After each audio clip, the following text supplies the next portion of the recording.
اے پیغمبر صلی اللہ علیہ وآلہ وسلم، میرے بندوں کو بتا دو کہ میں بڑا بخشنے والا اور مہربان ہوں، اور یہ کہ میرا عذاب بھی درد دینے والا عذاب ہے، اور ہمارے لیے اس دنیا میں بھی بھلائی لکھ دے اور آخرت میں بھی، ہم تیری طرف رجوع ہو چکے۔ فرمایا کہ جو میرا عذاب ہے اسے تو جس پر چاہتا ہوں نازل کرتا ہوں، اور جو میری رحمت ہے وہ ہر چیز کو شامل ہے، میں اس کو ان لوگوں کے لیے لکھ دوں گا جو پرہیزگاری کرتے اور زکوٰۃ دیتے اور ہماری آیتوں پر ایمان رکھتے ہیں، اور وہ بخشنے والا اور محبت کرنے والا ہے، عرش کا مالک بڑی شان والا۔ ان سے پوچھو کہ آسمان اور زمین میں جو کچھ ہے کس کا ہے؟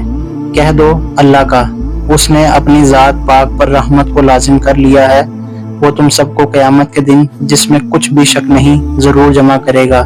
جن لوگوں نے اپنے تئیں نقصان میں ڈال رکھا ہے وہ ایمان نہیں لاتے۔